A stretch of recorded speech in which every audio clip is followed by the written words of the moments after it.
На сегодняшний день все квалифицированные эксперты сходятся во мнении – украинское наступление началось.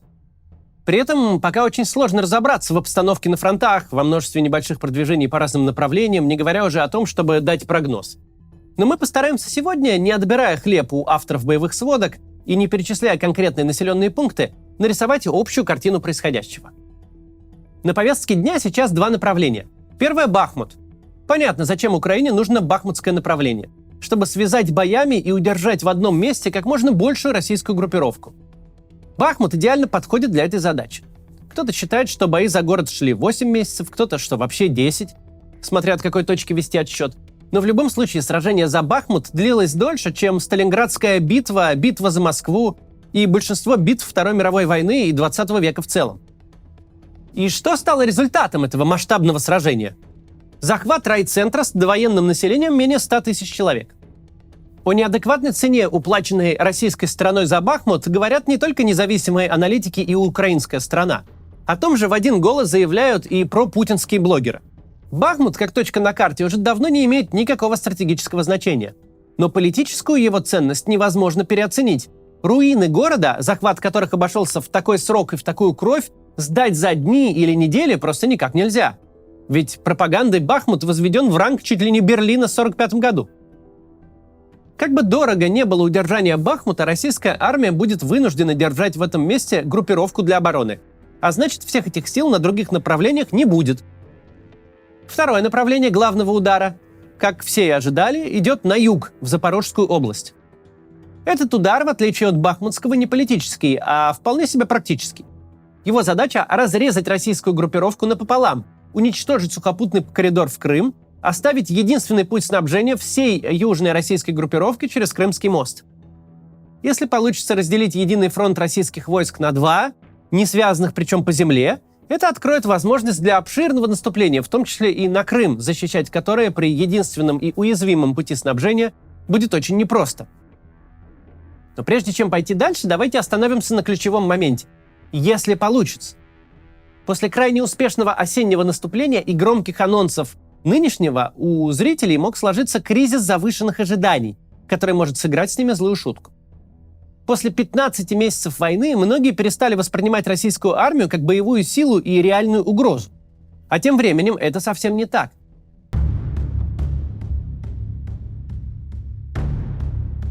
Мы прекрасно знаем о проблемах российской армии. Она слабо мотивирована, это факт. Не так уж просто объяснить парню из Хабаровска, почему он должен до смерти сражаться за деревню в Запорожской области, чье название он никогда не слышал и где при других обстоятельствах никогда бы не оказался. Единственная внятная идея, которая родилась за 15 месяцев, звучит так. Фиг пойми, зачем мы начали, но раз уж влезли, то надо драться до конца. Это гигантская и непреодолимая разница. Украинскому солдату отступать некуда. Он прекрасно осведомлен, что такое российская оккупация. А российскому не грозит никакая оккупация. Поражение в войне для него лично означает лишь возвращение домой. Российская армия в значительной степени укомплектована мобилизованными. Кто-то из мобилизованных подготовлен получше, кто-то похуже, кто-то вообще никак. Кого-то используют не по назначению, например, записывают артиллеристов в штурмовую пехоту. Вдобавок армия, по примеру ЧВК «Вагнер», рекрутировала неизвестное науке количество заключенных из российских тюрем. А уголовный элемент в армии – это то, что явным образом ее разлагает. С командованием тоже сложности, особенно с офицерами среднего звена. Их просто нет в необходимом количестве. Кроме того, зачастую армия вынуждена действовать вопреки военной логике. Вместо выполнения конкретных боевых задач реализовывать нездоровые фантазии политического руководства. И еще очень много других проблем. Мы их подробно освещали в других наших роликах. О них в своих сводках говорил и Руслан Левиев. Их обсуждали все вменяемые эксперты по обе стороны этой войны. Куда ни посмотри, всюду бардак. Начиная с дефицита нижнего белья и заканчивая разборками группировок внутри сил вторжения, порой переходящими в боестолкновение. И все же российская армия – это сотни тысяч бойцов. И среди них точно есть те, кто прошел вполне нормальное обучение и используется по назначению. Российская армия – это тысячи орудий, тысячи бронемашин, многие сотни боеспособных танков, ракетных систем залпового огня, тактических ракет, боевых самолетов и вертолетов. Очень сложно говорить о конкретных цифрах, но надо понимать, по данным Орикса, Россия потеряла 10,5 тысяч единиц самой разнообразной техники. Одних только танков уничтожено свыше 2000 штук. больше, чем стоит на вооружении Германии, Франции, Великобритании и Испании вместе взятых. В самые горячие периоды этой войны российская сторона ежедневно выстреливала десятки тысяч одних только гаубичных снарядов. По самым скромным оценкам, до 500 000 в месяц.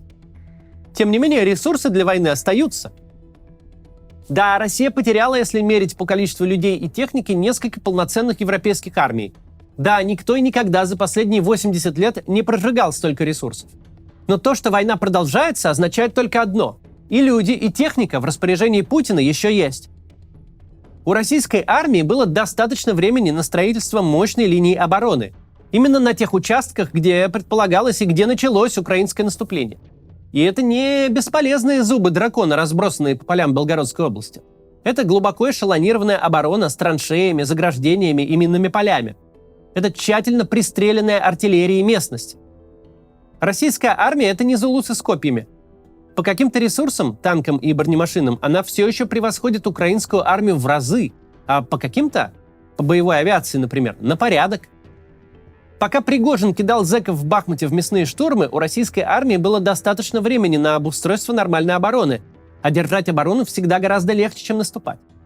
То, что происходит прямо сейчас, нельзя сравнивать с освобождением Харьковской области прошлой осенью. Тогда для российского командования стало полной неожиданностью, что противник действительно может проводить большие наступательные операции. Тогда украинское командование успешно обмануло российское. Сымитировав наступление на Херсон, главный удар нанесли на Харьковском направлении. В Харьковской области никто не ждал прорыва. Там не было внятных оборонительных сооружений. Значительная часть российской группировки войск была оттуда выведена на направление, казавшееся более опасным. И результат известен. Молниеносное наступление украинской армии, обрушение фронта буквально за считанные дни и освобождение территорий и городов. Но сейчас другой случай. Направление главного удара ВСУ на юг, в Запорожскую область. И там этого удара ждут, там к нему подготовились. В корне неверно относиться к российской армии как к племени зулусов, потому что тогда мы будем неадекватно оценивать перспективы. Для украинской же армии на любом уровне, от рядового до генерала, недооценка противника и вовсе самоубийственна. В последнее время много независимых журналистов покинули Россию и работают из-за границы. Однако многие остались, и это вызывает большое уважение. Некоторые журналисты продолжают находиться в России и делать честную работу оттуда. Я вам хочу рассказать об одном из таких изданий. Это медиа «Такие дела». Возможно, вы о нем слышали. «Такие дела» пишут о социальных проблемах и о жизни россиян, в том числе в отдаленных регионах. Голос таких людей обычно не слышен в больших медиа. О швейном цехе в Рязани, где работают люди с аутизмом и нарушениями слуха.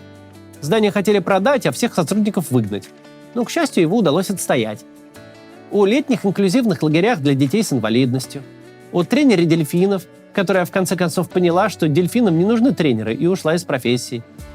Причем такие дела не только пишут заметки и репортажи, но и помогают собирать средства на работу благотворительных фондов своими материалами. За все время существования медиа они собрали 600 миллионов рублей на работу 450 некоммерческих организаций в России и помогли тысячам людей. В этом году изданию «Такие дела» исполняется 8 лет, и за последний год количество пожертвований у них сильно сократилось, а это основной источник их финансирования. Я хочу вас призвать поддержать их и подписаться на регулярный донат, пусть даже совсем небольшой. Регулярность тут главное, потому что позволяет планировать работу. А для вас это будет возможностью сделать более заметными проблемы в России в целом и в вашем родном регионе в частности. А значит, помочь в их решении. Давайте поддержим такие дела деньгами, чтобы они поддерживали тех, кто в этом нуждается. Ну и подписывайтесь на их соцсети, конечно, и читайте их материалы. Все ссылки будут в описании.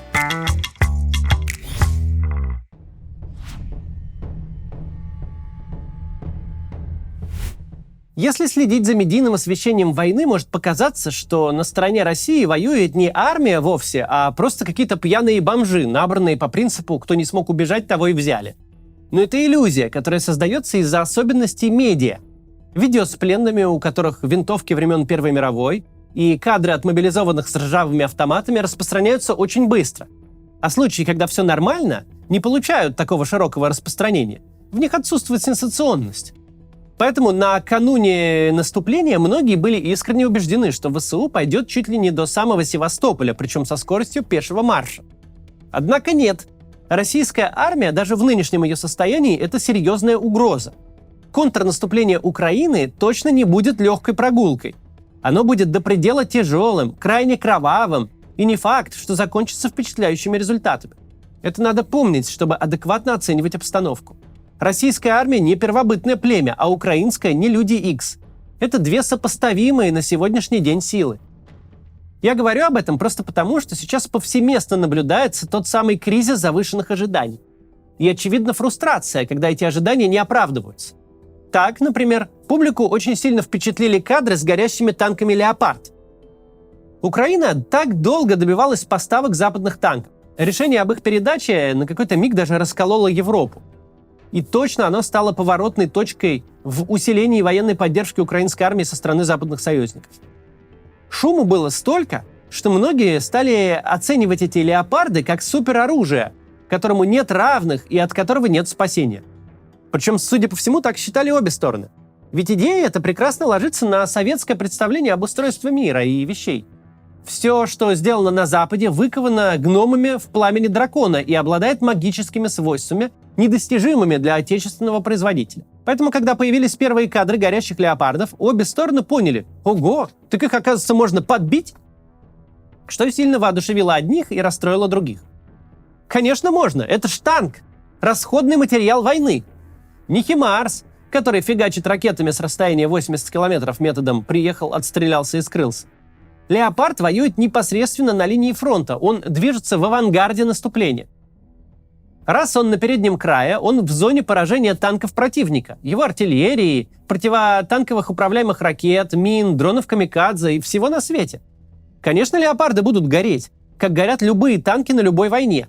Именно поэтому прошлогодний переход инициативы к ВСУ смогли обеспечить всего 8 «Химарсов», а для наступления Украине требуется сотни танков. Пример с «Леопардами» показывает, как неадекватно завышенные ожидания могут привести к неадекватным же разочарованиям. Именно поэтому следует понимать, предстоящие недели, а возможно и месяцы, будут очень кровавыми. И не факт, что победными для Украины. Это война, тут нет никакой волшебной пули. Украинские солдаты не бессмертные, украинские танки, будь они хоть советского, хоть немецкого или британского производства, горят не хуже российских. У Украины, как и у России, изрядно потрепана профессиональная армия, и сегодня обе армии в значительной степени укомплектованы мобилизованными, гражданскими людьми до войны, не державшими оружие в руках.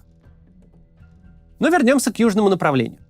Масштабное наступление всеми имеющимися силами там сейчас невозможно. Мощные укрепления российской армии и украинские позиции разделяют несколько километров ровной, открытой, тщательно заминированной и пристреленной местности, над которой круглосуточно висят беспилотники.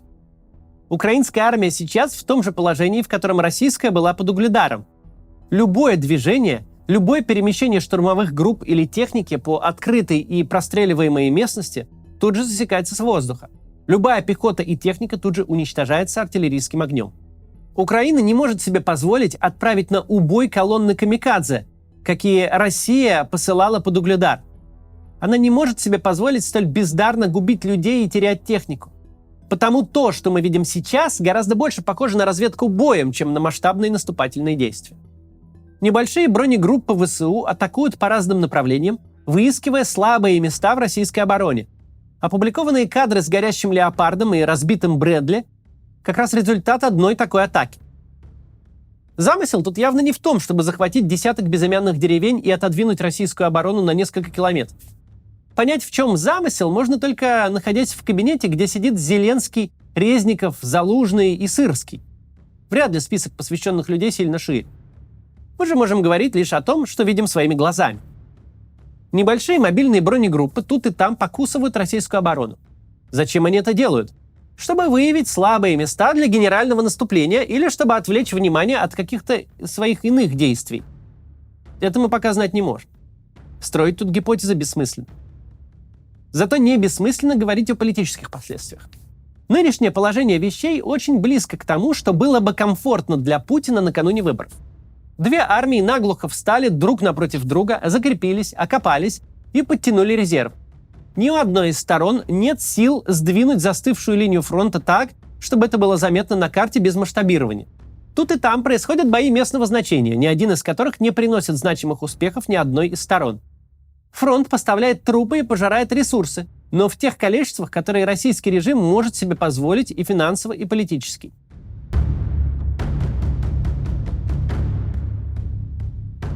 Текущее положение вещей — это не 2015 год, конечно, но как-то двигается к этому. Происходит рутинизация войны, выведение ее за скобки общественной жизни в России. Появляется возможность избавить себя от вредных и опасных решений, первое и худшее из которых — новая волна мобилизации.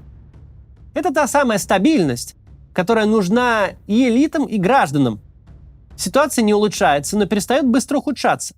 Чем ближе к выборам, тем меньше можно будет о ней говорить. А избирательную кампанию и вовсе провести так, будто 24 февраля 2022 года никогда и не наступало, и ничего в него не произошло. Для украинской стороны такой статус-кво хуже всего на свете. По причинам, которые мы уже изложили. Путин стабилизирует систему, переваливает через выборы, копит силы и вновь идет в масштабное наступление. Если смотреть на ситуацию с политической точки зрения, для украинской страны сейчас очень важно переломить сложившийся Верден, не позволить перевести войну в тот сидячий, в тот окопный режим, который не поставляет для Путина дурных новостей, а значит, может быть выведен из публичного поля. Мы видим, как Украина это делает. Удары беспилотниками по Москве, диверсионные группы в приграничных областях, диверсии на объектах инфраструктуры. Украина делает все от себя зависящее, чтобы эта война продолжала бить по Путину, продолжала принуждать его к принятию плохих решений, заставляла его иметь бледный вид перед камерой. Но этого мало.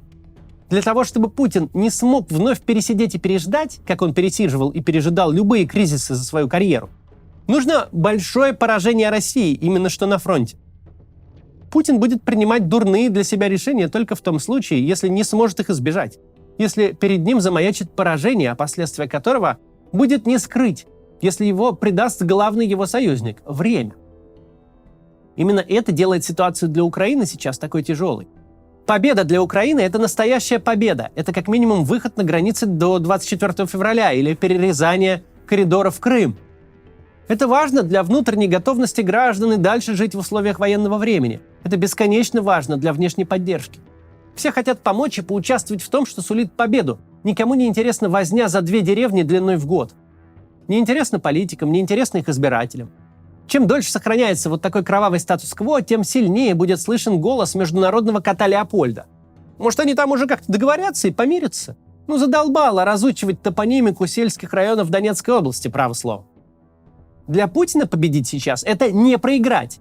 Причем не проиграть явно. Побед от него давно никто не ждет. Все ждут возвращения хоть какой-то стабильности. Он не просто может себе позволить Верден, но Верден для него сейчас лучший вариант. В этом смысле Украина и Россия совершенно поменялись местами с начала войны. В первые месяцы для Украины было важно выстоять любой ценой, не рухнуть как государство, удержать столицу, сохранить управляемость, по крайней мере замедлить, а в идеале остановить Путина. Тогда победой для Украины было то самое непоражение. Она достигла этой победы, и всем казалось, что это чудо. Путин тогда проиграл. Никакой Киев ни за 3, ни за 33 дня. Ни один из важнейших городов страны, ни Одесса, ни Харьков так и не попали в его руки. Зеленский не сбежал, правительство не рухнуло. Теперь Украине нужно выгонять Путина со своей земли, а ему всего-то надо держаться, всего-то не проиграть слишком явно. И это ситуация, в которой Украине придется очень быстро бежать, чтобы оставаться на месте. Это внешнее впечатление, которое складывается по состоянию на сегодняшний день. Главная проблема для внешнего наблюдателя о дне сегодняшнем – глухое радиомолчание Украины о ходе собственного наступления. Все фотографии, все видеозаписи, которые мы видим, приходят только с российской стороны. Естественным образом, никакие из них не могут выглядеть радужно. Российская сторона поставляет материал выгодным для себя образом. И это, конечно, ни в коем случае не упрек Украине. Она войну воюет, а не шоу для телезрителей снимает. Но это констатация наших ограничений. Мы знаем мало, а то, что знаем, рассказывают нам люди, заинтересованные в провале наступления. Тем не менее, в ближайшие недели все станет яснее.